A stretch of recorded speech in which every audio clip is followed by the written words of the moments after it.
মা বোনদের জন্য রমজানে কিছু করণীয় বর্জনীয় আমল সম্পর্কে জানালে উপকৃত হব। রোজা রেখে 4-5 দিন খতম দেওয়া উত্তম নাকি অর্থসহ একবার দেওয়া উত্তম একটু জানাবেন। রোজা রেখে সারাটা দিন রাসূল আকরাম সাল্লাল্লাহু আলাইহি সাল্লাম কিভাবে কাটাতেন? তাহাজ্জুদের নামাজের পর বাংলায় দোয়া করা যাবে কিনা? দোয়া করা যাবে কিনা মানে আমরা রমজান মাসে রোজা রাখি কিন্তু ব্যস্ততার কারণে ঠিকমতো নামাজ পড়তে পারি না, বিষয়টা আসলে ঠিক কিনা? রমজানের সাহরি ও ইফতারের সময় আগে পরে হলে তার শরঈ বিধান কি? এরপরে প্রশ্ন হলো, মা বোন স্ত্রী রমজানে আমাদেরকে বিভিন্ন প্রকার রান্না বান্না করে খাওয়ান, এতে করে ওনারা কম ইবাদতের সুযোগ পান, এজন্য কি কিয়ামতে জবাবদিহি করতে হবে? খুব সুন্দর একটা প্রশ্ন ভাই। রমজান মাস এটা হলো খাবারের মাস, খাওয়ার মাস, ঠিক না? রমজান মাসে এত পরিমাণ খানা আমরা খাই যে বছরের অন্য কোনো মাসে এত খানার সুযোগ আমাদের হয় না।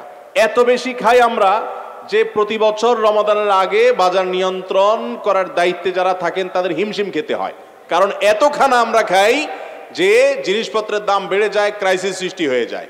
আমি একটা কথা বলি, রমজানের আগে আমাদের যে অবস্থা থাকে তা হলো ছোলা, চিনি, বেগুন, বেসম এগুলো স্টক করার জন্য আমরা সবাই পাগলপোড়া হয়ে যাই। মনে হচ্ছে যে মাসটা আসছে এটা খাদ্য উৎসবের মাস, এজন্য সবাই বাড়িতে খাদ্য কিনতে কিনতে স্টক করতে করতে বাজারে ক্রাইসিস সৃষ্টি করে ফেলায়, ঠিক না বে ঠিক? ভাইরা আমার, যেখানে রমজান মাসে দিনের বেলা রোজার কারণে আপনি খেতেই পারতেছেন না, 14 ঘন্টা থেকে 16 ঘন্টা 17 ঘন্টা আপনি রোজা রাখছেন, আবার রাতের বেলা ঘুমিয়ে থাকলে কয় ঘন্টা ঘুমাচ্ছেন? 6 থেকে 7 ঘন্টা কমপক্ষে ঘুমাচ্ছেন। তাহলে 16-17 ঘন্টা যদি রোজায় যায় আর 7 ঘন্টা যদি আপনি ঘুমান তাহলে কয় ঘন্টা হয়? অলমোস্ট 22-23 ঘন্টা হয়ে যায়। আবার তারাবিতে 1 ঘন্টা চলে যায়, তাহলে কত যায়? প্রায় 24 ঘন্টা চলে যায়। আর খাওয়ার চান্স কতক্ষণ আপনি? 24 ঘন্টা থেকে যদি 22 ঘন্টা চলে যায়, 23 ঘন্টা চলে যায়, আর থাকে কয় ঘন্টা? 2 ঘন্টা বা বড় জোর 3 ঘন্টা টাইম থাকে। রমজান মাসে কিন্তু খাবারের টাইম এই 2 থেকে 3 ঘন্টা বেশি থাকে না। এই 3 ঘন্টায় আমরা যেই পরিমাণ খাই, রমজানের বাইরে 24 ঘন্টা এই পরিমাণ খাই না। ইফতারি, মধ্যবিত্তের একটা পরিবারে সাধারণত যে পরিমাণ আইটেম ইফতারে থাকে, ইফতার মানেটা কি ভাই? ইফতার মানে নাস্তা। ইফতার মানে কি? ইফতার আরবি শব্দ, এটার বাংলা অর্থ কি? নাস্তা। আমরা সারাদিন উপবাস থাকি, সেজন্য সন্ধ্যার সময় ইফতার করি। অন্য সময় যখন রোজা রাখি না রমজানের বাইরে, তখন সারা রাত আমরা উপবাস থাকি, ওই যে রাত্রে খেয়ে শুয়ে যাই, 8-10 ঘন্টা, 9 ঘন্টা, 7 ঘন্টা, 6 ঘন্টা আমরা উপবাস থাকি, এরপরে সকাল 7টা-8টা বাজে আমরা নাস্তা করি। তো অন্য সময় সকালে যে নাস্তাটা করতাম রমজান মাসে এটা সন্ধ্যায় করি। একটা মধ্যবিত্তের পরিবারে নাস্তায় সাধারণত কয়টা আইটেম থাকে? 3 থেকে 4টে আইটেম থাকে। রুটি থাকে, ভাজি থাকে, ডিম পোস্ট থাকে, একটা চা থাকে বড় জোর, বাস এই 4-5টা পদ নাস্তা থাকে। কিন্তু সেই পরিবারটাতেই ইফতারের আইটেমে কম পক্ষে 10 থেকে 15টা পদ থাকে, ঠিক না বে ঠিক? আবার এই খাবার গ্রহণ করার জন্য একটা জাল হাদিস বানায় নিয়েছি আমরা, সেটা হলো রমজানের খানার কোনো হিসাব নাই। শুনছেন এই হাদিস আপনারা? এটা একটা জাল হাদিস, কোরআন হাদিসে কোথাও এই কথা নেই। রমজানে খানার হিসাব আল্লাহ আরো বেশি করে নেবেন, কারণ যেই মাসে ইবাদত বন্দিগি করার কথা, যে মাসে আল্লাহ তাআলা দিনের বেলায় খানাই বন্ধ করে দিয়েছেন, ওই মাসে আপনি আরো ডবল করে খাইলেন, তাহলে আল্লাহর কাছে আরো হিসাব দেহি করা লাগতে পারে কি পারে না? অতএব রমজান মাসে আমরা এই যে খাবারের পিছনে পড়ে যাই, প্রশ্ন খুব যৌক্তিক প্রশ্ন। আপনি খাবারের পিছনে পড়ে যান, এই জন্য মা বোনরা ইবাদত বন্দি করতে পারেন না। বেচারীরা ওই দুপুর 2টা-3টা থেকে শুরু হয়ে যায় আপনার ইফতারের প্রস্তুতি। ইফতারের প্রস্তুতির পর ইফতার বানাইতে বানাইতে বানাইতে বেচারীরা কাহিল হয়ে যায়, এত আইটেম করে ফেলেছে। এরপর আপনি অফিস থেকে এসে, কর্মস্থল থেকে এসে বাসায় আপনি নামাজের আগে কোন রকম 2-4-5 পদ দিয়ে খায়া যায় নামাজটা পড়েন, নামাজ পড়ে এসে দ্বিতীয় ইনিংস ঘোষণা করেন, আইসা সেকেন্ড ইনিংসে খানা শুরু করেন, আছে না নাই? প্রথম ইনিংসে ইফতারিতে 2-4 পদ খায়া এরপরে যায় আপনি বিরতি দেন, বিরতি দিয়া মাগরিবের নামাজ পড়ে হাঁটে আসলেন, গেলেন, আর একটু ক্ষুধা হইলো, বাড়িতে এসে জামা টাপড় খুলে এরপরে আপনি সুন্দর করে আবার সেকেন্ড ইনিংসে বসেন, বসে খাইতে থাকেন, খাইতে খাইতে খাইতে খাইতে এশার আজান দেওয়ার অবস্থা হয়ে যায়। আবার কোন রকম এশার নামাজটা পড়তে যান, এশার নামাজটা পড়া শেষ হইতে না হইতে আইসা আবার বলেন যে হ্যাঁ শেষের একেবারে লাস্ট ইনিংসে কি আছে, ঠিক না বে ঠিক? তাহলে মা বোনরা বেচারীরা ইবাদতটা কখন করবে? খুব যৌক্তিক প্রশ্ন। তারা ইফতারের আগ পর্যন্ত আপনার ইফতারি বানাচ্ছে, আপনি চলে গেছেন মাগরিবের নামাজ পড়তে, বেচারীরা গোছাতে গোছাতে শেষ, নামাজের পরে এসে আপনি আবার হালিম চাইবেন, আপনি আবার এটা চাইবেন, আপনি আবার সেটা চাইবেন, বেচারীরা সেটা প্রস্তুত করতেছে। এরপরে খাইয়া ধুয়ে চলে গেলেন সবগুলো ওইভাবে, বেচারীরা সেগুলো পরিষ্কার নিয়ে লেগে গেল, তারাবি নামাজ আপনি পড়তেছেন আরামসে, তাদের তো কাজ করতে করতে শেষ, তারা ইবাদতটা কখন করবে? এই জন্য পুরুষরা অবশ্যই দায়িত্বশীল হতে হবে, হয় মহিলাদেরকে বাসায় কাজের ক্ষেত্রে হেল্প করতে হবে। আর সবচেয়ে বড় কথা হলো রমাদান মাস ভাই খাদ্য উৎসবের মাস নয়। আমরা যেভাবে খাদ্য সংগ্রহ করি, খাদ্য জমা করতে থাকি, মনে হয় যে খাদ্য উৎসবের মাস আসছে, ঠিক না ঠিক? অতএব এই ক্ষেত্রে মা বোনদেরকে যদি আমরা সহযোগিতা না করি, কিংবা আমরা খাদ্যের জন্য এরকম পাগল পরা হয়ে যাই, তাদেরকে যদি ইবাদতের সুযোগ না করে দেই, তাহলে সেক্ষেত্রে আল্লাহর কাছে জবাবদিহি করা লাগবে। তবে হ্যাঁ, মা বোনরা রোজাদারের জন্য যে পরিশ্রম করছেন, কষ্ট করছেন, এর জন্য তারা আল্লাহর কাছে অবশ্যই আজর পাবেন, এর জন্য অবশ্যই আল্লাহর কাছে তারা সওয়াব পাবেন। কিন্তু এই রোজাদারের জন্য কষ্ট করার সওয়াবটা শুধু তাদের দরকার না, আপনারও দরকার আছে। তাহলে আপনিও ওই মহিলার সাথে পেঁয়াজি বানাবেন, আপনি তার সাথে অন্যান্য কাজ করবেন। আল্লাহ আমাদেরকে তৌফিক দান করুন। রমজানের সাহরি ও ইফতারের সময় আগে পরে হলে তার শরঈ বিধান কি? সাহরি বা ইফতারি যদি আগে বা পরে হয়ে যায়, কথার কথা ইফতারি টাইমের আগে করে ফেলেছেন, সূর্য এখনো ডুবে নাই, তাইলে ওই রোজা হয় নাই, ওইটা আবার রাখতে হবে। আবার সাহরিটা যদি পরে হয়ে যায়, ফর এক্সাম্পল ফজরের ওয়াক্ত হয়ে গেছে, 5টা এত মিনিটে হয়, আপনি জানতেন না যে এত মিনিটে সাহরির সময় শেষ হয়, এই জন্য আরো 10 মিনিট পরে আপনি খেয়ে ফেলেছেন, তাহলে ওই রোজা হবে না। ওই রোজাটা আপনাকে আবার রাখতে হবে। অনিচ্ছাকৃত হয়ে থাকলে আল্লাহর কাছে মাফের জন্য গুনাহ হবে না, কিন্তু রোজাটা আপনাকে আবার রেখে দিতে হবে। এই জন্য সাহরি এবং ইফতারি টাইমলি করার চেষ্টা করতে হবে। তবে এর মানে এটা না যে ইফতারি আবার দেরি করে করবেন, ওয়াক্ত হয়ে গেছে নিশ্চিত, আর দেরি করবেন না। হাদিসে আসছে এই উম্মত ততদিন পর্যন্ত কল্যাণের মধ্যে থাকবে যতদিন পর্যন্ত তারা ইফতার তাড়াতাড়ি করবে আর সাহরি দেরি করবে। ইফতার তাড়াতাড়ি মানে বিকাল আসরের পরে না, আর সাহরি দেরি করা মানে ফজরের পরে না। আমরা ছোটবেলায় শুনতাম মুরব্বীরা অনেক সময় বলতো যে পশম দেখা যাওয়ার আগ পর্যন্ত খাওয়া যায়, তো এই জন্য অনেকে দরজা জানালা আটকায় নিত যাতে বাইরের আলো না আসে এবং বেশি সময় ধরে খাওয়া যায়।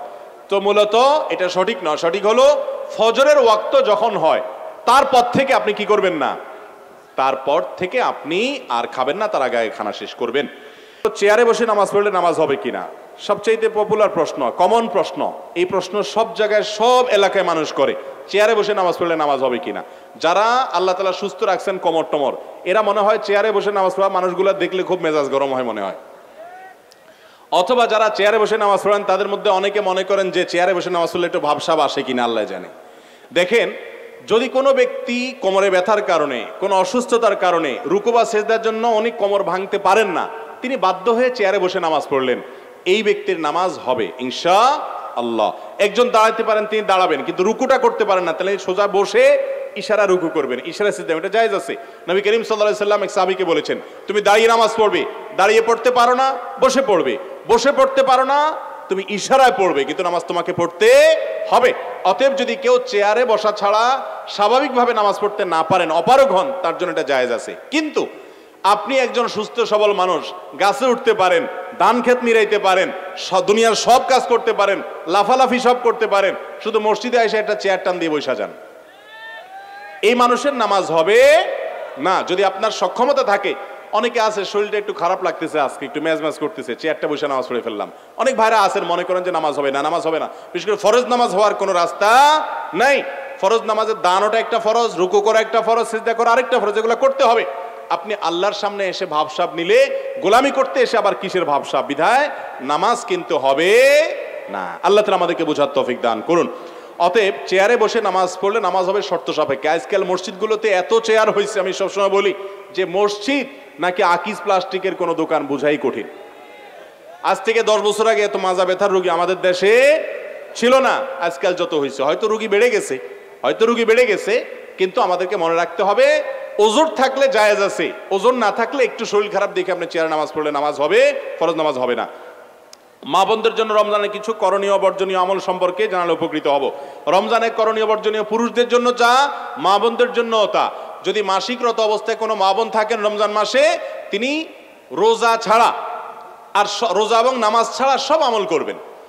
তিনি তওয়াফ করবেন না, আর রোজা নামাজ পড়বেন না। আমলের ক্ষেত্রে 3টা আমল করবেন না, এবং কোরআনে কারীমের তেলাওয়াত জমহুর উলামাদের মতে করবেন না। এছাড়া তিনি দোয়া দুরুদ করবেন, তিনি আল্লাহর কাছে দোয়া করবেন, হাত তুলে রোনাজারি করবেন, জিকির আজকার করবেন, ইস্তেগফার করবেন, দুরূদ শরীফ পড়বেন, ইসলামী বই পুস্তক পড়বেন, ইসলামের কথা শুনবেন, জানাবেন এবং রোজাদারদের খেদমত করবেন, সৎ কাজের আদেশ দিবেন, অসৎ কাজের বাধা প্রদান করবেন, দাওয়াতি কাজ করবেন, সব ভালো কাজ করবেন।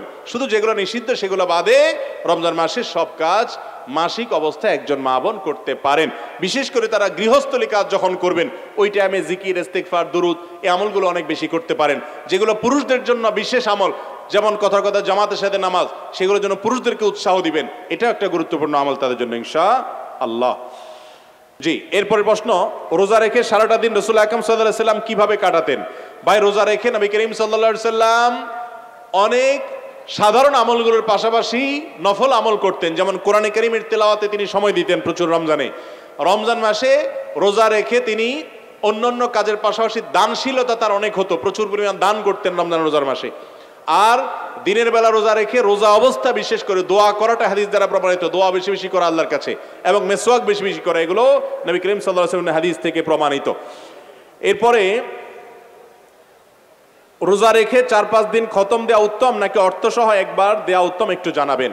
সন্দেহাতীত ভাবে গোটা রমজানে কোরআন শুরু থেকে শেষ পর্যন্ত 4-5 বার পড়ে খতম দিলে যে পরিমাণ লাভ হবে আপনার, গোটা কোরআন যদি একবার আপনি বুঝে জেনে অর্থ ব্যাখ্যা জেনে আপনি একবার পুরোটা পড়তে পারেন, সন্দেহাতীত ভাবে ওই 4-5 খতমের চাইতে অনেক বেশি উপকার হবে, এতে কোনো সন্দেহ নাই।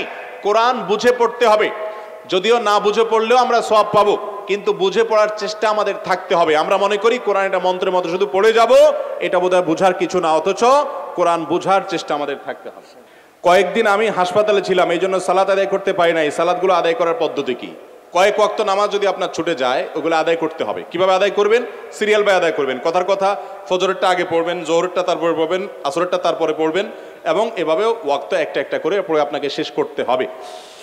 আর তাহাজ্জুদের নামাজের পর বাংলায় দোয়া করা যাবে কিনা? দোয়া করা যাবে কিনা মানে দোয়ার জন্য আল্লাহর জমিনে যদি আপনি আমাকে প্রশ্ন করেন সবচেয়ে বেটার টাইম কোনটা দোয়ার জন্য, সবচেয়ে বেটার টাইম দোয়ার জন্য সবচেয়ে উপযুক্ত সময় হলো ভোর রাতের সময়টা, তাহাজ্জুদের সময়। আপনি তাহাজ্জুদের পর যদি আল্লাহর কাছে একটু দোয়া করেন মন খুলে, চোখের পানি ফেলে, এই দোয়া কবুল হওয়ার সম্ভাবনা এত বেশি যে শুধু আমার নয়, অনেক উলামায়ে কেরামের সারা জীবনের অভিজ্ঞতার নির্যাস হলো দোয়ার মাধ্যমে, বিশেষ করে ভোর রাতের দোয়ার মাধ্যমে অসম্ভব সম্ভব হয়, অসাধ্য সাধন হয়। দেয়ালে পিঠ থেকে গেছে, আপনি সেটা থেকে ফিরে আসতে চাচ্ছেন, সেই জায়গা থেকে রিটার্ন করতে চাচ্ছেন, আল্লাহর শপথ করে বলছি ভোর রাতের দোয়ার চাইতে, তাহাজ্জুদের ওয়াক্তের দোয়ার চাইতে কার্যকর কোনো সময় আর দ্বিতীয়টি। এজন্য ভোর রাতে দোয়া করার অভ্যাস করবেন। রমজান মাস আসছে, আমি সবসময় বলি ভাইরে, সারা বছর পারেন না ডিউটির জন্য ভোর রাতে ঘুমায় থাকেন, বুঝতে পারি, কিন্তু রমজানে তো সাহরি খাওয়ার জন্য উঠেন। অতএব শুধু সাহরি খাওয়ার জন্য না উঠে সাহরি খাওয়ার পাশাপাশি 10টা মিনিট টাইম নেবেন, একটা রুমে যে দরজা আটকে দিবেন, কেউ যেন নাই, সেখানে একটু আল্লাহর সাথে একটু কথা বলবেন, ছাদে চলে যাবেন, মসজিদে চলে যাবেন, নির্জন জায়গায় চলে যাবেন, সাহরি খেয়ে চলে যাবেন, অথবা সাহরি খাওয়ার আগে ওটা করে এসে পরে সাহরি খাবেন, কিন্তু ভোর রাতের দোয়া যেন রমজানে মিস না হয়। আমার খুব আফসোস লাগে ওই মানুষগুলোর প্রতি, খুবই আফসোস লাগে যারা রমজান মাসে ভোর রাতে সাহরি খেতে উঠছে, কিন্তু দোয়া করার যে এত বিশাল বড় সুযোগ আল্লাহ তাআলা দুনিয়ার আসমানে নেমে এসে আল্লাহ তাআলা বিশেষভাবে বান্দাকে ডেকে ডেকে বলেন, আলা মিন মুস্তাগফিরিন ফাগফির লাহ, তোমাদের মধ্যে কেউ আছে নিজের পাপের জন্য ক্ষমা চাইবে, আমি ক্ষমা করব। তোমাদের মধ্যে আছে কেউ যে বিপদগ্রস্ত, আমি বিপদ দূর করব। এরকম আল্লাহ তাআলা ডেকে ডেকে ক্ষমা করে থাকেন। অতএব ভাইরা আমার, ব্যক্তিগত জীবনে অনেক মানুষকে দেখেছি, অনেক মানসিকতা শুনেছি যে তার জীবনে এমন সমস্যা হয়েছে সমাধানের কোনো পথ তার সামনে খোলা নাই, ভোর রাতের দোয়াটা অনবরত করতে থেকেছে, আল্লাহ তাআলা অলৌকিকভাবে পথ খুলে দিয়েছেন। এই জন্য রমজান মাস আসছে, আমি আপনাদেরকে আবেদন করব, আমি আবারও বলছি, যে মানুষ সাহরি খেতে উঠে একটিবারের জন্য দোয়া করে না, তার চেয়ে কপাল পড়ার কেউ না যে শুধু সাহরি খেলো। ভাই, সাহরিও খান, পাশাপাশি 2-4 মিনিটের জন্য হলে দোয়া করেন, করবেন না ইনশাআল্লাহ? আল্লাহ আমাদেরকে তৌফিক দান করুন। জানাজার নামাজে আমরা জুতা খুলে দাঁড়াই, এটা জরুরি কিনা কোরআন হাদিসের আলোকে জানতে চাই। জানাজার নামাজে যদি আমাদের যে পায়ে জুতা থাকে, জুতার নিচে যদি নাপাক থাকে, তাহলে সেক্ষেত্রে জুতা খুলে আমরা দাঁড়াবো। আর যদি নাপাক না থাকে, জুতার নিচে পাক থাকে, নাপাক কোনো কিছু দেখা না যায়, তাহলে জুতা পরেই আমরা জানাজা পড়বো, কোনো অসুবিধা নাই। জানাজার জন্য জুতা খোলাটা বাধ্যতামূলক মনে করাটা ভুল। আমরা অনেকে মনে করি যে জুতা খোলা ছাড়া কি হয় না, জানাজা হয় না। নবী করিম সাল্লাল্লাহু আলাইহি ওয়াসাল্লাম জুতা পরেও নামাজ পড়েছেন, যদিও জুতা পরে নামাজ পড়তে হলে এটা জুতাটা সফট মুজার মতো হতে হয়, চামড়ার মতো হতে হয়, ওইরকম জুতা আজকাল নাই বললে চলে। কিন্তু জানাজাতে যেহেতু রুকু সেজদা নাই, আর যদি জুতার নিচে নাপাক না থাকে সেই জুতা পরে আপনি নামাজ পড়তে পারবেন ইনশাআল্লাহ। এরপরে প্রশ্ন হলো, স্বামী স্ত্রীর জানাজা নামাজ পড়াতে পারবে, স্বামী স্ত্রীর জানাজা নামাজ পড়াতে পারবে কিনা? অবশ্যই পারবে, কোনো অসুবিধা নেই। তবে মনে রাখবেন, জানাজা পড়ানোর ক্ষেত্রে, জানাজা নামাজ পড়ানোর ক্ষেত্রে হকদার বেশি হলো লাশের অভিভাবক। কথার কথা, আপনি মারা গেলেন, আপনার বাবা বেঁচে আছেন, তিনি আপনার জানাজা পড়াবেন। আপনার বাবা মারা গেছেন, আপনি বেঁচে আছেন, আপনি জানাজা নামাজ পড়াবেন। এক্ষেত্রে অনেকে এলাকার ইমাম সাহেবকে অগ্রাধিকার দেয়। ভাইরা আমার, আপনার বাবার জন্য আপনার যে কাঁদা আসবে, আমার সে কাঁদা কখনো আসবে না, এটা বাস্তবতা। আপনার ভিতরে যে ফিলিংস আসবে, আমার ভিতরে সে ফিলিংস আসবে। এই জন্য সব সন্তানরা বাবার জানাজা, ভাইয়ের জানাজা নিজেদেরটা নিজেরা পড়ার চেষ্টা করেন। ইমাম সাহেব মুক্তাদি হবে এখানে। আপনি জীবনে অন্য কোনো ইমামতি করেন না করেন, নিজের আপনজনের জানাজার ইমামতি অবশ্যই করবেন। জানাজা নামাজে আমরা মনে করি কি জানি কি কঠিন কিছুই না ভাই, একেবারে সিম্পল। আপনি চাইলে 5 থেকে 10 মিনিটের ভিতরে শিখতে পারেন। আমি অনেক মানুষকে চিনি ব্যক্তিগতভাবে, যারা আগে কখনো জানাজা পড়েন নাই, তার মা মারা গেছেন, তিনি সন্তান, তিনি তার মায়ের জানাজার জন্য 10-15 মিনিটের জানাজা শিখে গেছেন, এরপর নামাজ পড়ছেন। নামাজের মধ্যে যদি আপনি ভুল হয়ে যায়, দোয়া পড়তে গিয়ে আবার চেষ্টা করবেন, ট্রাই করবেন, নামাজের কোনো অসুবিধা হবে, ব্যাপারটা এরকম নয়। অতএব নিজের আত্মীয় স্বজনের জানাজা নিজে পড়বেন। স্বামী তার স্ত্রীর জানাজা অবশ্যই পড়তে পারবেন, পড়াতে পারবেন, কোনো অসুবিধা নাই। এরপরে প্রশ্ন হলো, ঘরে বসে কবর জিয়ারত করা যায় কিনা মহিলাদের জন্য? করা গেলে এটার হুকুম কি? জিয়ারত মানে সাক্ষাৎ। জিয়ারত মানে কি ভাই? কবর জিয়ারত করা মানে কবরবাসীর সামনে যাওয়া। আমরা কবর জিয়ারত কেন করি? 2 কারণে। কয় কারণে? নাম্বার 1, নবী করিম সাল্লাল্লাহু আলাইহি সাল্লাম বলেছেন, নাহাইতুকুম আন জিয়ারাতিল কুবুর ফাজুরুহাল আন ফাইন্নাহা তুযাক্কিরুকুম আল আখিরা। এক সময় তোমাদেরকে কবর জিয়ারত করতে নিষেধ করা হয়েছিল, এখন পারমিশন দেওয়া হয়েছে তোমরা কবর জিয়ারত করো। কেন? কারণ কবর জিয়ারত করলে আখিরাতের কথা স্মরণ হয়। কবর জিয়ারত করলে কি হয় ভাই? আখিরাতের কথা স্মরণ হয়, আল্লাহর কথা স্মরণ হয়, সেজন্য কবর জিয়ারত করতে হয়। ওখানে গেলে মরণের কথা মনে হয় যে আমাকেও আসতে হবে, নিজের লাভ।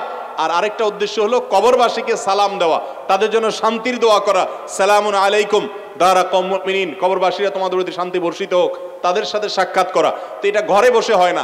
মহিলারা ঘরে বসে দোয়া করতে পারেন মুর্দার জন্য, মুর্দার জন্য দোয়া করতে পারেন, অথবা কবরস্থানের ওয়ালের পাশ দিয়ে গেলেন তখনও তারা সালাম পেশ করতে পারেন। কবরস্থানে তারা গিয়ে জিয়ারত করবেন কিনা এটা নিয়ে ফুকাহাদের মধ্যে মত পার্থক্য আছে। হাদিসে আসছে লানাল্লাহু যাওয়ারাতিল কুবুর, এই হাদিসের ভিত্তিতে অনেক উলামায়ে কেরাম এটাকে মাকরুহ বলেছেন, অনেকে আর একটু কঠোরভাবে নিষেধ করেছেন, আবার অনেকে জায়েজও বলেছেন। তবে ঘরে বসে জিয়ারত করার কোনো সুযোগ নাই। আমার স্বামী আত্মহত্যা করে মারা গেছে, তার জন্য দোয়া করা যাবে কিনা? যদি দোয়া করা যায় তাহলে কি দোয়া করব? আত্মহত্যা করে যদি কেউ মারা যায়, এক হাদিসে আসছে সে ব্যক্তি জাহান্নামে যাবে, হাদিসের ভাষ্যে এও আছে সে চিরকাল থাকবে। কিন্তু এই হাদিসের ব্যাখ্যায় আহলুস সুন্নাহ ওয়াল জামায়াতের সমস্ত মুহাদ্দিসিন ফুকাহায়ে কেরাম যতজনের মতামত আমার নজরে পড়েছে, এটা নিয়ে আমি যথেষ্ট ঘাটাঘাটি করেছি, প্রায় সবগুলাই এই যে কেউ যদি এটাকে জায়েজ মনে করে ঈমান হারা হয়ে মরে, তাহলে তার জন্য স্থায়ী জাহান্নাম। আত্মহত্যা করে মৃত্যুবরণ করা কবিরা গুনাহ, মহাপাপ। এরকম ব্যক্তির জন্য নবী করিম সাল্লাল্লাহু আলাইহি ওয়াসাল্লাম জানাজা পড়েন নাই। আত্মহত্যা করে মারা গেলে এলাকার ইমাম সাহেবরা, সম্মানিত ব্যক্তিরা জানাজা পড়াবে না, অন্যরা তার জানাজা পড়বে, যাতে করে অন্যরা আত্মহত্যা না করে, কারণ এটা বড় ধরনের কবিরা গুনাহ। তার গুনাহ আল্লাহ মাফ করবেন কিনা আল্লাহ ভালো জানেন, কিন্তু তার জন্য মাপ চাওয়া যাবে, আল্লাহর কাছে মাপ চাওয়াতে দোষের কিছু নাই। এরপরে প্রশ্ন হলো, কেউ যদি নিজে হজ না করে তাহলে কি সে অন্যের বদলি হজ করতে পারে? নিজের হজ যদি আপনি না করেন তাহলে অন্যের বদলি হজ আপনি করবেন না। যদি এটাকে অনেক উলামায়ে কেরাম, অনেক ফুকাহায়ে কেরামই জায়েজ বলেছেন মাকরুর সাথে, অর্থাৎ এটা করলে মাকরু হবে। নবী করিম সাল্লাল্লাহু আলাইহি সাল্লাম এক ব্যক্তিকে, শুভ্রমা, তাকে দেখে নবী সাল্লাল্লাহু আলাইহি সাল্লাম বলেছেন তিনি হজ করছেন, এবং হজ করার সময় তিনি তালবিয়ার সময় বলছেন, আল্লাহ এটা আমার অমুকের তরফ থেকে, সম্ভবত ভাইয়ের পক্ষ থেকে হজের নিয়ত করছেন। নবী সাল্লাল্লাহু আলাইহি সাল্লাম বলেছেন তুমি নিজের হজ করছো? বলে না, করি নাই। তখন বলেন আগে নিজের হজ করো, এরপরে ভাইয়ের পক্ষ থেকে করবা। এই জন্য যে ব্যক্তি বদলি হজ করবে তিনি আগে নিজের হজ করবেন, তারপরে কি করবেন? বদলি হজ করবেন। এরপরে প্রশ্ন হলো, স্বামী মারা গেলে স্ত্রী তার স্বামী বাড়ি হতে 4 মাস 10 দিনের মধ্যে কোন কাজে বা অনুষ্ঠানে যেতে পারবে কিনা? স্বামী যদি মারা যায়, স্ত্রী তার বাড়ি থেকে 4 মাস 10 দিনের জন্য বের হবেন না। একান্ত অসুস্থ হয়েছে ডাক্তারের কাছে, এই জন্য বের হবেন। ইমার্জেন্সি কোনো কাজে বের হবেন, শোক পালনের অংশ হিসাবে বাড়ির চৌহদ দিতে থাকবেন। এর মানে এই না যে গৃহবন্দী হয়ে থাকবেন, তিনি বাড়ির আঙ্গিনা, উঠানে, আশেপাশে ঘুরবেন, কিন্তু অন্যত্র যাবেন না। এবং সেই সাথে তিনি অতিরিক্ত সাজগোজ যেটাকে বলা সেটা করবেন না, স্বাভাবিক যেটা আছে সেটা করবেন। আর সুগন্ধি ব্যবহার, স্পেশালি সুগন্ধি ব্যবহার করা, এগুলো থেকে বিরত থাকবেন। অলংকার ব্যবহার করবেন না এবং বিবাহ বন্ধনে আবদ্ধ হবেন না 4 মাস 10 দিন। এটা হলো স্বামী মারা গেলে স্ত্রীর জন্য ইদ্যত পালনের অংশ হিসাবে এই কাজগুলো তাকে করতে হবে। আমরা রমজান মাসে রোজা রাখি কিন্তু ব্যস্ততার কারণে ঠিকমতো নামাজ পড়তে পারি না। বিষয়টা আসলে ঠিক কিনা? রমজান মাসে একজন রোজা রাখছে কিন্তু সময়ের অভাবে নামাজ পড়তে পারে নাই। এই লোকটার উপমা হলো ওই লোকের মতো যে লোকের পরনে লুঙ্গি আছে, মাথায় পাগড়ি নেই, সেজন্য সে লুঙ্গিটা খুলে পাগড়ি বেঁধে ফেলছে। লুঙ্গিটা খুলে পাগড়ি কেন বাঁধছে? পাগড়ি বাঁধলে সে মনে করে সব হবে, এই জন্য সে পাগড়ি বাঁধছে, বুঝলাম। কিন্তু তার জন্য লুঙ্গিটা বেশি জরুরি না পাগড়িটা জরুরি বেশি? লুঙ্গি বেশি জরুরি না? তো নামাজ বেশি জরুরি না রোজা বেশি জরুরি? তার মানে আবার এটা বুঝেন না যে তাহলে নামাজ পড়বেন রোজা রাখবেন না, রোজাও রাখবেন নামাজও পড়বেন। কিন্তু যদি আপনি রোজার কারণে নামাজ পড়তে না পারেন তাহলে আপনার রোজা রাখার পদ্ধতিই সঠিক না। রোজার সাথে নামাজের কি সম্পর্ক? বরং রোজা রাখার কারণে দুপুরে খাবার নাই, সকালের নাস্তা নাই, টাইম তো আরো বাইচে গেছে, নামাজ তো আরো বেশি করার পড়া দরকার 2-4 রাকাত, ঠিক না? ঠিক। অতএব এটা একেবারে মোটা দাগে ভুল। আল্লাহ তাআলা আমাদেরকে বুঝার তৌফিক দান করুন। এরপরে প্রশ্ন হলো, তালিবুল ইলম হাফেজ যদি সে দাড়ি ছাটে তাহলে তার পিছনে তারাবি নামাজ পড়া যাবে কিনা? ইমাম সাহেব যদি দাড়ি চাটেন তাহলে এরকম ইমাম সাহেব ফাসিক, প্রকাশ্য ফাসিক, এরকম ব্যক্তিকে ইমাম হিসাবে নিয়োগ দেওয়া উচিত না, মাকরুহ। যদি তার পিছনে নামাজ পড়েন নামাজ হয়ে যাবে, নামাজ হবে না এরকম কোনো বিষয় নাই, নামাজ হয়ে যাবে। মুরগির দোকানে একটি ছুরি দিয়ে শত শত মুরগি জবে করে, যে ছুরিতে প্রবাহিত রক্ত লেগে থাকে, এই অবস্থায় সেই জবেকৃত মুরগি খাওয়া যাবে কিনা? একটা মুরগি জবে করা হয়েছে ছুরি দিয়ে, এই প্রবাহিত রক্তটা নাপাক। পয়েন্টটা গুরুত্বপূর্ণ। এই রক্ত যেটা রগ থেকে বের হয় এটাকে প্রবাহিত রক্ত, প্রবাহমান রক্ত বলে। স্পিডি যেটা বের হয়, এই প্রবাহমান রক্তটা নাপাক। অতএব ছুরিতে যে লেগে গেছে ছুরি কিন্তু নাপাক হয়েছে। এখন প্রশ্ন হলো, এই ছুরিটা দিয়ে যদি আরেকটা মুরগি জবে করা হয় সে মুরগি হালাল হবে কিনা? উত্তর হলো হালাল হবে। কেন হালাল হবে? কারণ ওই মুরগিটা থেকে আবার যে রক্তগুলো বাইর হবে সেগুলোও কি ওই প্রবাহমান রক্তটা কি নাপাক। গোশতের সাথে যে রক্তটা লেগে থাকে ওইটা কিন্তু নাপাক না, ভুল বুঝবেন না। যেমন আপনি বাজার থেকে গরুর গোশত কিনে এনেছেন, আপনি যদি 5-12 ধন 10-12 ধন তারপরেও দেখবেন পানির মধ্যে লালচে ভাব আছে, আছে কি নাই? ওই রক্ত নাপাক না, গোশতের সাথে যেটা লেগে, এটা প্রবাহমান রক্ত না। কিন্তু যেটা প্রবাহমান রক্ত, দমে সাইল বলা হয় ফিকহের কিতাবের ভাষায়, সেটা নাপাক। অতএব একটা মুরগি জবে করার ফলে যে রক্তটা লেগে গেছে ওই ছুরি দিয়ে আরেকটা মুরগি আপনি জবে করেন, কোনো অসুবিধা নেই। জবে বিশুদ্ধ হওয়ার জন্য শর্ত হলো রগগুলা ঠিকমতো কাটা গেল কিনা সেটা। রগ যদি ঠিকমতো লাগা যায় তাহলে আর কোনো অসুবিধা নাই। অতএব আপনার খেয়াল রাখতে হবে যে এই ছুরির কারণে কোনো অসুবিধা হবে না, আপনার হয়ে যাবে, তবে জবাই হয়ে যাবে। তবে মুশকিল হলো একটা ছুরি দিয়ে কোরবানির সময় আপনারা দেখেন হুজুররা যারা জবাই করে বা আপনারা অনেকে জবাই করেন, একই ছুরি দিয়ে অনেক গরু জবাই করেন, এটা উচিত না। কেন উচিত না? কারণ হলো বিশেষ করে রক্ত লেগে যাওয়ার ফলে যেটা হয়, যেটা স্লিপ করে এবং ধোতা হয়ে যায়, পশুর কষ্ট হয়। নবী করিম সাল্লাল্লাহু আলাইহি ওয়াসাল্লাম বলেছেন, তোমরা পশু জবে করলে বিনা প্রয়োজনে সেটাকে কষ্ট দিবে না, ভালো করে ছুরি ধার দিয়ে নেবে, মুসলিমের হাদিস। এই জন্য রক্ত লেগে গেলে এটা ধুয়ে ফেলেন, পরিষ্কার করেন, আবার একটু ধার দেন, তারপরে জবে করেন। বাকি এই নাপাক রক্ত লাগার কারণে যে পরের মুরগি হারাম হবে এমন কোনো কথা নাই, কারণ ওখানেও আবার ওই নাপাক রক্তই লাগতেছে। তবে ধুয়ে এবং পরিষ্কার করে নেওয়া উত্তম। মাজারে গিয়ে কিছু চাওয়ার শরী বিধান কি? ভাই আমরা সব কিছু চাইবো কার কাছে? নামাজের মধ্যে সূরা ফাতিহাতে আমরা বলি ইয়্যাকা না'বুদু ওয়া ইয়্যাকা নাস্তাঈন, আল্লাহ আপনারই ইবাদত করি আর সাহায্য কার কাছে চাই? মাজারে। আল্লাহ আপনার ইবাদত করি আর মাজারে গিয়ে সাহায্য চাই, এই কথা বলছি? বলি আল্লাহ আপনারই ইবাদত করি আর সাহায্য কার কাছে চাই? আপনার কাছে একমাত্র সাহায্য চাই। ইয়্যাকা নাস্তাঈনের অর্থ আপনার কাছে সাহায্য চাই না। ইয়্যাকা নাস্তাঈনের অর্থ হলো শুধুমাত্র কেবল আপনার কাছেই সাহায্য চাই। তাহলে কোনো মাজারে গিয়ে কোনো সাহায্য চাওয়া যাবে? মাজারওয়ালার কোনো কিছু দেওয়ার কোনো ক্ষমতা, সব ক্ষমতা আল্লাহ তাআলার হাতে। মাজারে যিনি শায়িত আছেন তিনি নিজেও কার কাছে চাইতেন?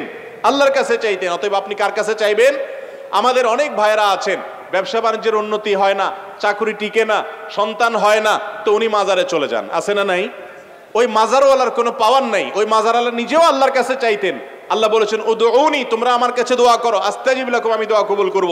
যেখানে আল্লাহ স্বয়ং দোয়া কবুল করেন, ওয়াদা করেছেন, সেখানে আপনি মাজারওয়ালার কাছে চাওয়া জায়েজ নাই।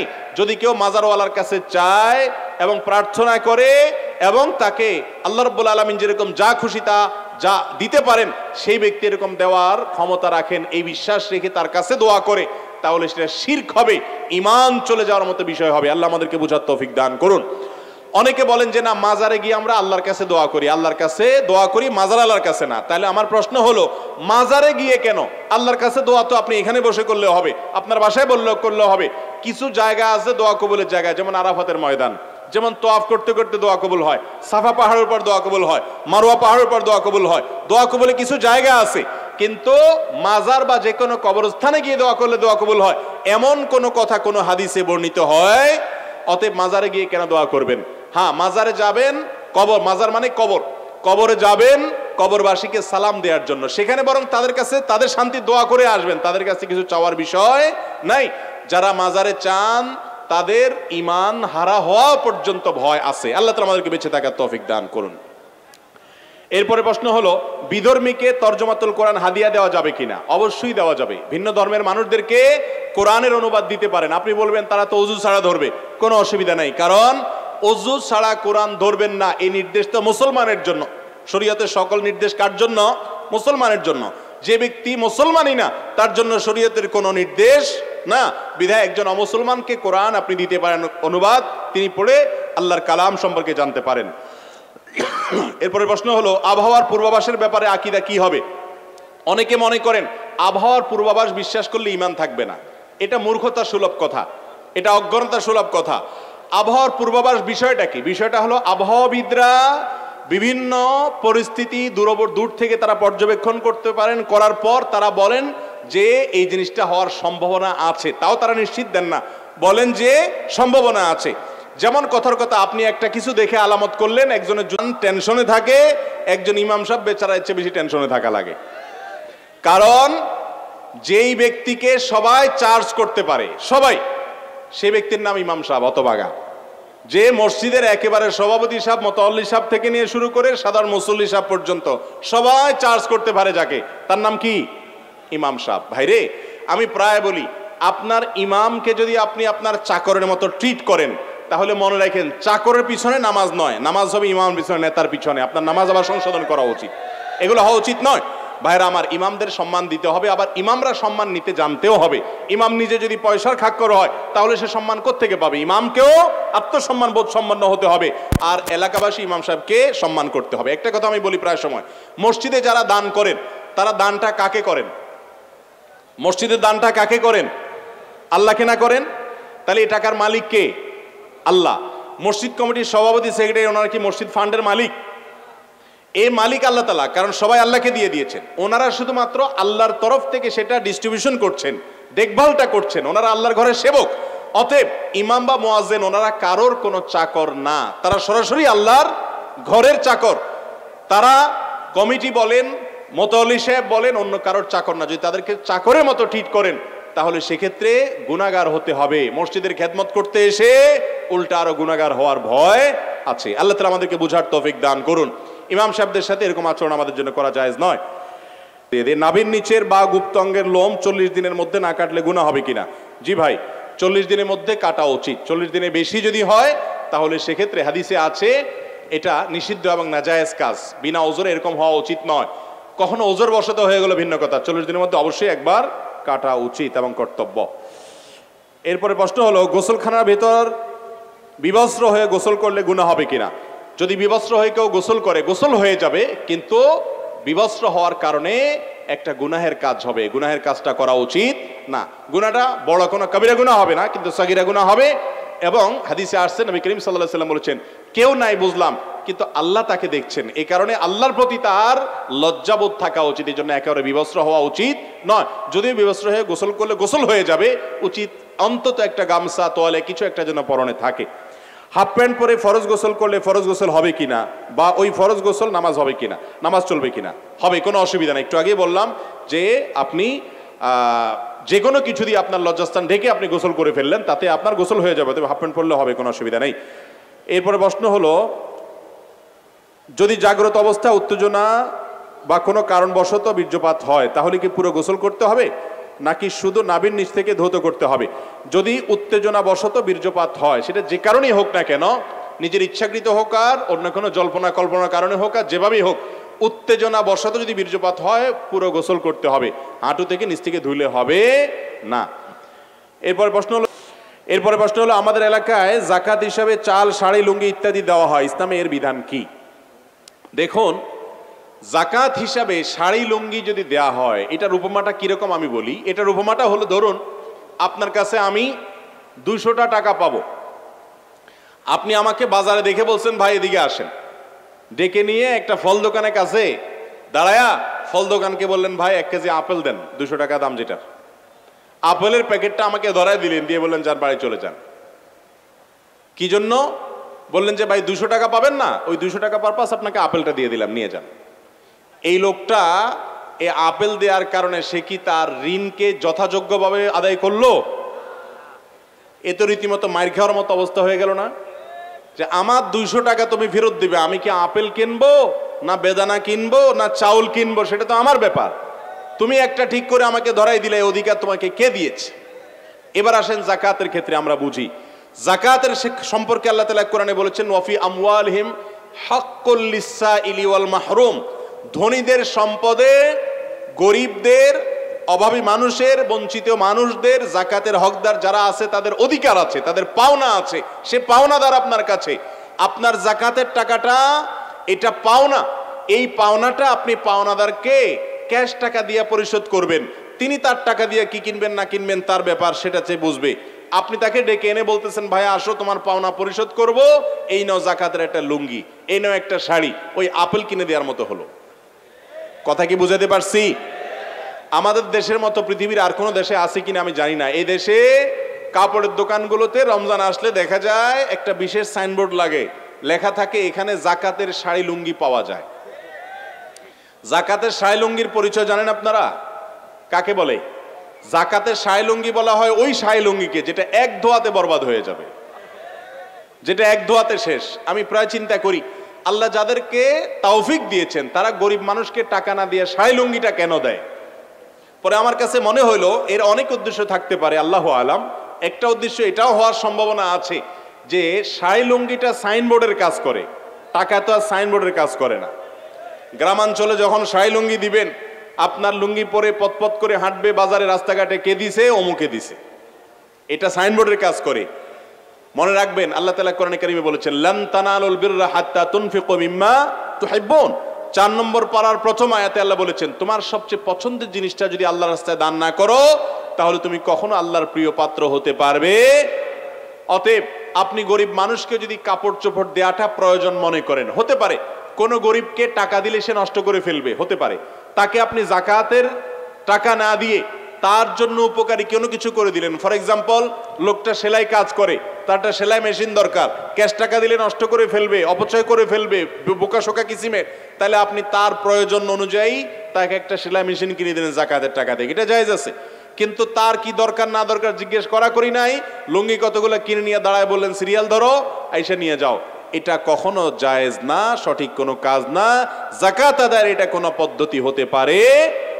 অতএব জাকাতের শাড়ি লুঙ্গি নয়, জাকাত আমরা ক্যাশ টাকা দিয়ে দিব, অথবা দরিদ্রের দারিদ্র্য বিমোচন হয় সেভাবে দিব ইনশাআল্লাহ। এরপরে প্রশ্ন হলো, আমি একজন যুবক, আমি সবসময় একজন নেককার মেয়েকে স্ত্রী হিসেবে পাওয়ার জন্য আল্লাহর কাছে দোয়া করি। কোন আচার আচরণগুলো একটা মেয়ের মধ্যে থাকলে আমি বুঝতে পারবো মেয়েটা দিনদার? ভাই, প্রথম কথা হলো যারা বিয়ে করেন না এখনো, আপনারা সবাই দিনদার জীবন সঙ্গিনী চান? হ্যাঁ, সবাই চান, মাশাআল্লাহ। তো এর জন্য নিজেকে আগে দিনদার হইতে হবে। নিজেকে আগে কি হইতে হবে? আপনি নিজে খারাপ থাকবেন, আপনার চরিত্র নষ্ট করবেন, ফেসবুকে ইনবক্সে হারাম সম্পর্ক করবেন, আর আশা করবেন যে আপনার ঘরে একজন ফেরেশতার মতো মেয়ে চলে আসুক। এটা কখনো বাস্তবসম্মত চাওয়া হতে পারে না।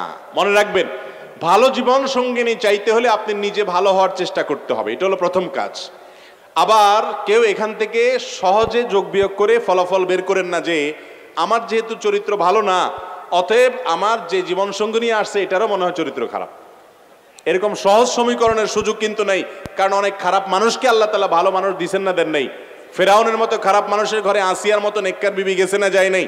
অতএব আপনি খারাপ হলেও আপনার ঘরে আসা মেয়েটা ভালো হতে পারে। একজন মেয়ে বিয়ের আগেতে দিনদার কিনা কিভাবে বুঝবেন? এটার মতো কঠিন কাজ আল্লাহর জমিনে খুব কম আছে। আজকাল বিশেষ করে শুধু নামাজ কালাম দেখে লোকটা ধার্মিক এটা মনে করা এত সহজ নয়। বিশেষ করে পাত্রী নির্বাচনের ক্ষেত্রে সে ধার্মিক কিনা, আল্লাহ ভীরু কিনা এটা বোঝার জন্য সর্বপ্রথম এবং প্রধান বিষয় হলো যে সেই মেয়েটা শতভাগ পর্দা মেনটেন করে কিনা।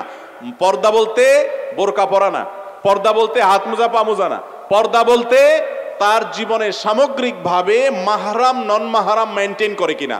মাহরাম নন মাহরাম মেনটেন বুঝেন? মানে হলো সে তার মামাতো ভাইয়ের সাথে পর্দা করে কিনা, চাচাতো ভাইয়ের সাথে পর্দা করে কিনা, খালাতো ভাইয়ের সাথে পর্দা করে কিনা, তার ওই বেহাইয়ের সাথে পর্দা করে কিনা, যাদের সাথে পর্দার বিধান আছে অথচ পরিবারের সদস্য কিংবা আত্মীয় স্বজন তাদের সাথে পর্দা করে কিনা। অনেক মেয়ে আছে বাহিরে বোরকা পরেন কিন্তু বাসা বাড়িতে আসলে পর্দার বালাই নাই। অনেক মহিলা বাহিরে পর্দা করেন, বাসায় এসে দেবরের সাথে পর্দা করেন না, এবং আত্মীয় স্বজনের মধ্যে যাদের সাথে পর্দা করতে হবে তাদের সাথে পর্দা করেন না। এটা কখনো সঠিক পর্দা হতে পারে না। একজন মেয়ের দিনদারিতার প্রধান দিক হলো তিনি আল্লাহর ফরজ বিধানটাকে বুঝে মানার চেষ্টা করেন, এক। দ্বিতীয়ত, ভালো মেয়ে বিশেষ করে দিনদারিতার একটা বড় আলামত হলো তার ভিতরে দুনিয়ার মোহ থাকবে না। কি থাকবে না? দুনিয়ার মোহ। অল্পে তুষ্ট থাকবে। জীবন সঙ্গিনীর জন্য এই বিষয়টা অনেক গুরুত্বপূর্ণ যে অল্পে তুষ্ট থাকা। যদি সে যা পায় সেটার উপরে সবর করতে পারে, সে যদি আল্লাহ তাআলার ফয়সালাকে মেনে নিতে পারে, সে যদি অল্পে সন্তুষ্ট থাকতে পারে, দুনিয়ার জীবনের বাস্তবতা বুঝে অনন্ত অসীমকালের আখিরাতের জন্য অপেক্ষা করে, এই মানসিকতা যদি কোনো মেয়ের মধ্যে থাকে সে দিনদার ইনশাআল্লাহ। এটা কিভাবে বুঝবেন? তার সাথে আপনি যখন দেখতে যাবেন কথাবার্তা বলবেন, মেইল চালাচালি করে তার মানসিকতা জিজ্ঞেস করবেন। আর সবচেয়ে বড় বিষয় হলো এই মেয়েটাকে পার্সোনালি যারা চিনে তাদের মাধ্যমে ভেরিফাই করবেন যে সে আসলে মাহরাম নন মাহরাম মেনটেন করে কিনা। বিয়ের আগে সব পাত্রী ফেরেশতা থাকে, সব পাত্র ফেরেশতা থাকে, ঠিক না? ঠিক। যখন বিয়ে করতে যান শ্বশুর বাড়িতে নতুন, তখন একেবারে আপাদমস্তক দুষ্ট, আপাদমস্তক খারাপ যুবকটাও সেখানে গিয়ে একেবারে ইনোসেন্ট বয় সেজে যায়, ঠিক না? ঠিক। বিয়ের মজলিসে প্রত্যেকটা খারাপ মানুষ তার জীবনে বিয়ের মজলিসে যখন বসে তখন এত নম্র, এত ভদ্র, এত চুপচাপ, এত সে ভালো মানুষ হয়ে থাকে। শ্বশুরকে দেখলে সালাম, সবাইকে দেখলে সালাম, মনে হয় যে তার মতো ভালো মানুষ ফেরেশতা আর দ্বিতীয়টা নাই। অতএব বিয়ের ওই মুহূর্তের ভালো মানসিকতার কোনো মূল্য, এটা দেখতে হবে ব্যক্তিগত জীবনে ওই মেয়েটা কতটা ধার্মিক, কতটা ইবাদত গুজার, কতটা আল্লাহর ভয় তার অন্তরে লালন করে। অনেক মেয়েরা আছে নামাজ কালাম পড়ে কিন্তু চাহিদা অনেক, ঠিক একই কথা ছেলেদের মধ্যেও প্রযোজ্য। অতএব সে কখনো দিনদার বা জীবন সঙ্গী হিসাবে পারফেক্ট হতে পারে। এই জন্য এই বিষয়গুলোকে খেয়াল করবেন। এবং সর্বোপরি কোরআন এবং সুন্নাহর কাছে সারেন্ডার করার মতো মানসিকতা আছে কিনা। কোরআনে আছে, সুন্নাতে আছে, আল্লাহ তাআলার নির্দেশে আছে, রাসূলের হাদিসে আছে, আর কোনো কিছু বুঝাবুঝি নেই, আমি নিজেকে সারেন্ডার করে দিলাম, এ হলো মুত্তাকি, এ হলো পরেজগার, এ হলো দিনদার। এরকম জীবন সঙ্গী যদি পাওয়া যান তো মনে রাখবেন এটা হলো আল্লাহর জমিনে সবচেয়ে বড় অ্যাসেট, সবচেয়ে বড় সম্পদ, সবচেয়ে মূল্যবান এবং দামি বিষয় হলো এটা। নবী করিম সাল্লাল্লাহু আলাইহি সাল্লাম বলেছেন, আদ-দুনিয়া কুল্লুহা মাতা, এই দুনিয়াতে সবকিছুই এমন করে আল্লাহ সৃষ্টি করেছেন যে এটার উপকারিতা আমরা ভোগ করি, উপভোগ করি, এনজয় করি। ওয়া খায়রু মাতা'আদ দুনিয়া আল মারআতুস সালিহা, তুমি আল্লাহ ভীরু, আল্লাহকে চিনে এরকম একজন দিনদার মেয়ে আসে, তার জীবনে যে সৌভাগ্য হবে, সে যে সম্পদের মালিক হবে, এই রকম সৌভাগ্য আর কারো জীবনে হতে পারে না। ফেসবুকে বেগানা নারী বা পুরুষকে ফ্রেন্ড লিস্টে রাখা যাবে কিনা? দেখুন, বেগানা নারী বা বেগানা পুরুষকে ফ্রেন্ড লিস্টে রাখার ব্যাপারটিকে অ্যাভয়েড করাটাই হলো তাকওয়ার দাবি। কারণ ফ্রেন্ড লিস্টে থাকার ফলে একে অন্যের সঙ্গে প্রয়োজন ছাড়াও চ্যাটিং করার সুযোগ তৈরি হবে। প্রথম হয়তো জিজ্ঞেস করবে যে আপা বাড়ি কোথায়, এরপরে হয়তো জিজ্ঞেস করবেন কি খাইছেন, এরপরে আস্তে আস্তে নিচের দিকে নামবেন।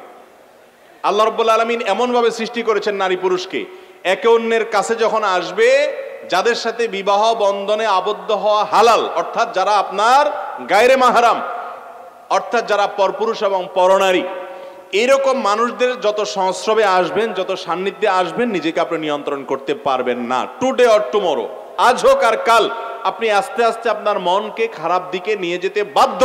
এটা আল্লাহ তাআলা সৃষ্টি করেছেন এইভাবে। আর এই জন্য আল্লাহ বলেছেন ওয়ালা তাকরাবুজ জিনা, তোমরা জেনার কাছেও যেও না, কারণ জেনা এমন একটা অপরাধ যে এটার কাছে গেলে এরপরে ওইটাতে পতিত হয়ে যায়, নিজেকে নিয়ন্ত্রণ করতে পারে। এই জন্য ফেসবুকে ছেলেরা ছেলেদেরকে, মেয়েরা মেয়েদেরকে ফ্রেন্ড লিস্টে রাখবেন। এবং যদি কোনো আপনার পরিচিত মেয়েরা থাকে, আপনার বোন, আপনার স্ত্রী, তাহলে যথাসম্ভব তাদের প্রাইভেসি যেন ঠিক থাকে সেদিকটা খেয়াল রাখবেন। তাদের প্রোফাইল পিকচারে এখনো পর্যন্ত ফেসবুক ম্যান্ডেটরি করে নেয় যে তার অরিজিনাল ছবি দিতে হবে, যে কোনো কিছু দিয়ে রাখা যায়। অতএব তার ছবি যেন অনেকে প্রদর্শন করে বেড়ায় সে যেন না করে, এগুলো খেয়াল করতে হবে। এক কথায় ফিতনা থেকে দূরে থাকতে হবে। ভাই যেই জায়গায় ভয় আছে সেই জায়গায় আপনি হাত দিবেন না। এক জায়গায় কারেন্টের হাই ভোল্টেজের লাইন আছে, এই মুহূর্তে বিদ্যুৎ নাই, ওই জায়গায় আপনি হাত দিবেন কেন? দিবেন না। বিদ্যুৎ তো নাই, এখন সমস্যা তো নাই। হাত এজন্য দিবেন না যে এত হাই ভোল্টেজের লাইন, বিদ্যুৎ নাই, ঠিক আছে, যেই কোনো মুহূর্তে চলে আসলে আমার তো অবস্থা খারাপ হয়ে যাবে, কয়লা হয়ে যাব আমি। ঠিক একইভাবে কোনো মেয়ের সাথে আপনার পরিচয় হলো, আপনি বলবেন যে হুজুর আপনারা এত খারাপ চিন্তা করেন কেন? দেখলেই কি মানুষ খারাপ চিন্তা করে নাকি? না ভাই, দেখলে খারাপ চিন্তা হয় না তো। প্রথমে বিদ্যুৎ থাকে না, একটা সময় বিদ্যুৎ আসে, এই বাস্তবতা অস্বীকার করা যাবে না। যদি বলেন যে না আমার বিদ্যুৎ কখনো আসবে না, তাহলে আপনি হয় মিথ্যুক আর নাহলে অসুস্থ। আমি কি বুঝাতে পারছি? যারা সভ্য সাজেন, যারা ভদ্র সাজেন, তারা নিজের সঙ্গে মিলিয়ে নেন। ভাইরা আমার, আমি প্রায় সময় এই কথা বলি, ইসলাম যে আমাদের মা বোনদেরকে পর্দার বিধান দিয়েছে, এটা তাদেরকে খাটো করার জন্য দেয় নাই, তাদের সেফটির জন্য দিয়েছে। তাদেরকে নিয়ে যাতে বাজে চিন্তা করতে না পারে, অশ্লীল চিন্তা করতে না পারে, এই জন্য তাদেরকে আল্লাহ তাআলা পর্দার বিধান দিয়েছেন। আমরা বাহিরে যখন বের হই, আমাদের সাথে আমাদের স্ত্রী, আমাদের মা বোন, আমাদের পরিবারের মেয়েরা যদি পর্দা ছাড়া খোলামেলা পোশাকে বের হয়, গোটা রাস্তাঘাটের যত মানুষ তাদের দিকে দৃষ্টিপাত করে, স্বাভাবিকভাবে যত মানুষ তাদেরকে দেখে, সবাই তাদেরকে নিয়ে কি চিন্তা করে? আপনি বলবেন সবাই কি আর খারাপ চিন্তা করে? দেখলেই কি খারাপ চিন্তা আসে? হ্যাঁ, অবশ্যই দেখলে খারাপ চিন্তা আসে না, কিন্তু 1000 মানুষ যদি দেখে, এর মধ্যে অন্তত কয়েকশো মানুষ তাকে মনে মনে ধর্ষণ করবে। এই বাস্তবতাকে অস্বীকার করতে পারে মিথ্যাবাদী অথবা অসুস্থ মানুষে। কোন সুস্থ এবং সত্যবাদী মানুষ এই বাস্তবতাকে অস্বীকার করতে। আপনি পরনারী যদি দেখেন খোলামেলা পোশাকে, পর্দাহীন ভাবে যদি আপনি দেখেন, আপনি মনে মনে কি চিন্তা করেন? আপনার বোন, আপনার মা, তারা যদি পর্দাহীন ভাবে খোলামেলা ভাবে বাহিরে বের হয়, শরীয়তের বিধান লঙ্ঘন করে, তাদেরকে মানুষ একই চিন্তা করে, আপনারটা আপনি ভাবেন। অতএব আমাদেরকে পর্দার এই বিধানটাকে অস্বীকার করার কোনো সুযোগ নাই, এই বিধানটাকে আমাদের মেনে চলতে হবে। আল্লাহ তো আমাদেরকে বোঝার তৌফিক দান করুন। এরপরে অতএব ফেসবুকে মেয়েদেরকে বন্ধু হিসাবে যুক্ত করবেন না যারা আপনার গায়রে মাহরাম, যারা পরনারী, কারণ এর মাধ্যমে ফিতনার দুয়ার উন্মুক্ত হয়। কত সংসার ভেঙে খান খান হয়ে গেছে শুধু ফেসবুকে। ছেলে, পুরুষ লোকটা অন্য মেয়েদের সাথে বদমাইশির সম্পর্ক করেছে, মহিলা সে পরকীয়া লিপ্ত হয়ে গেছে, আছে না নাই? অতএব ভাইরা আমার, এই সোশ্যাল মিডিয়াকে যদি আপনি নিয়ন্ত্রণ করতে না পারেন, আপনাকে যদি ফেসবুকে ইউজ করে তো আপনি শেষ। আপনি ফেসবুককে ইউজ করতে হবে, অর্থাৎ ভালোটা নিবেন, খারাপটা নিবেন না। আপনার বন্ধু তালিকায় গায়রে মাহরাম পুরুষ যদি মহিলা থাকে, অত বৃদ্ধা মানুষ, অথবা তার সাথে আপনার স্বার্থ সংশ্লিষ্ট কোনো বিষয় আছে, ধরুন আপনার অফিসের কলিগ, তার সাথে হয়তো আপনার ব্যক্তিগত অফিসের অনেক জিনিস আদান প্রদান করতে হয়, সেগুলো ফিতনামুক্ত ভাবে যেন করা যায় সেটি নিশ্চিত করে তারপরে আপনি আপনার লিস্টে তাকে যুক্ত করবেন। এরপর প্রশ্ন হলো, আমার কথা বা কোনো কাজে ভুল পেলেই বন্ধুরা বা অন্যরা আমার দাড়ি নিয়ে কটু কথা বলে, যা কষ্ট লেগে যায়, আপনার মতামত কি? ভাইরা আমার, আমাদের সমাজে কিছু মানুষ দাড়ি রেখে ফেললে মনে করে লোকটা ফেরেশতা হয়ে যেতে হবে। এই জন্য অনেক মানুষ দাড়ি রেখে যদি উল্টাপাল্টা কিছু করেন, ভুলভাল কিছু করেন, তখন তার দাড়ি নিয়ে খোঁটা দেয় এবং দাড়ি নিয়ে এমনভাবে কথা বলে লোকটা মনে হয় যে দাড়ি রেখে অন্যায় করেছে। ঠিক না বে ঠিক? একজন মানুষ দাড়ি রাখার পর একটা 2 নম্বরই কাজ করেছে, কথার কথা। আরেকজন মানুষ দাড়িও রাখে নাই, 2 নম্বরই কাজও করেছে। এই দুইজনের মধ্যে অপরাধের মধ্যে মাত্রা কার বেশি? যে দাড়িও রাখলো না সে তো একটা ওয়াজিব তরক করলো, আবার একটা গুনার কাজ করলো। যে বেচারা দাড়ি রেখে একটা আকাম করছে, সে অন্তত দাড়ি রাখার কাজটা তো করছে, আরেকটা আকাম করে একটা গুনাহ না করছে, আরেকটা তো সে করলো না। ঠিক না ভাই ঠিক? আমাদের দেশে অনেক সময় দেখা যায় কেউ দাড়ি রাখলে বলে, ভাই দাড়ি রাখছো, দাড়ির ইজ্জত রক্ষা করতে পারবা? দাড়ির ইজ্জত রক্ষা করতে না পারলে দাড়ি রাখা ঠিক না। এই ফতোয়া শুনছেন আপনারা? এই ফতোয়া ভুল ফতোয়া, এটা কোনো সঠিক ফতোয়া না। দাড়ির ইজ্জত না রাখতে পারলে যদি দাড়ি রাখা না যায়, তাহলে ইসলামের ইজ্জত না রাখতে পারলে মুসলমানও থাকা যায় না। আমরা কি ইসলামের ইজ্জত পুরোপুরি সবাই রাখতে পারি? তাহলে আমরা ইসলাম কি ছেড়ে দিব? তাহলে একইভাবে দাড়ির ইজ্জত বলতে কোনো কথা নাই। একজন মুসলমান দাড়ি থাকুক আর না থাকুক, তিনি সব ক্ষেত্রে সৎ, ভালো, নেককার এবং আল্লাহর নির্দেশের পথে চলার চেষ্টা করতে হবে। দাড়ি রাখুক অথবা না রাখুক, এর সাথে দাড়ির কোনো সম্পর্ক। মনে রাখবেন, আপনি যে দাড়ি রাখতে না পারেন এর কারণে আপনার ঈমান যাবে না, আপনি মুসলমান থাকবেন। কিন্তু কেউ দাড়ি রেখেছে, তাকে যদি তাচ্ছিল্য করেন, বিশেষ করে যুবকদের বলছি, অনেক তরুণরা আছে, নিজের কোনো বন্ধু হয়তো দাড়ি রেখেছেন, নামাজ পড়া ধরেছেন, তাকে নিয়ে আপনি ঠাট্টা করছেন, বিদ্রুপ করছেন। ঈমান ভঙ্গের কারণ আছে অনেকগুলো। অনেক উলামা ইকরাম বলেছেন 10টি কারণ আছে ঈমান ভঙ্গের। এই কারণগুলোর কোনোটি পাওয়া গেলে আপনি ইসলাম থেকে খারিজ হয়ে যাবেন, সাথে সাথে বেঈমান হয়ে যাবেন। এর মধ্যে একটা হলো ইসলামের কোনো একটা সাধারণ বিষয় নিয়ে যদি আপনি তাচ্ছিল্য করেন, বিদ্রুপ করেন, ব্যঙ্গ করেন, হাসাহাসি করেন, তাহলে কিন্তু ঈমান নষ্ট হয়ে যাবে। অতএব দাড়ি রাখার এই নির্দেশ নবী করিম সাল্লাল্লাহু আলাইহি সাল্লামের, সমস্ত নবী রাসূলদের সুন্নাত। আপনি নিজে রাখতে না পারলেন, কিন্তু আরেকজনের রাখার পরে যদি তাকে তাচ্ছিল্য করেন, হতে পারে সে ভুলভাল করছে, এই জন্য দাড়ির সঙ্গে এটার কোনো সম্পর্ক করবেন না। যদি করেন, আর করে যদি ছোট করেন, দাড়িকে হাও করেন, উপহাস করেন, ঈমান পর্যন্ত চলে যেতে পারে এবং ঈমান চলে যাওয়ার ফলে একজন কাফেরে পরিণত আপনি হতে পারেন। অতএব আমাদেরকে সাবধান থাকতে হবে। এরপরে প্রশ্ন হলো, ব্যক্তি মালিকানা জায়গায় কৌশল করে অনুমতি ব্যতীত মসজিদের নামে নেয়া এবং অনুমতি ব্যতীত ব্যক্তি মালিকানা জায়গায় গাছ লাগিয়ে মসজিদের জন্য ব্যবহার করার শরিয়া বিধান কি? ভাইরা আমার, আমাদের দেশে মসজিদ পরিচালনা যারা দায়িত্বে থাকেন, এই মানুষগুলো আল্লাহ মাফ করুক, অনেকে মনে করেন যে জীবনে চুরি ডাকাতি দুর্নীতি 2 নম্বরই তো অনেক করলাম, এবার একটু আল্লাহর ঘরের জন্য চুরি ডাকাতি করলে যদি আল্লাহ আগের গুলো কাটাকাটি করে দেয়।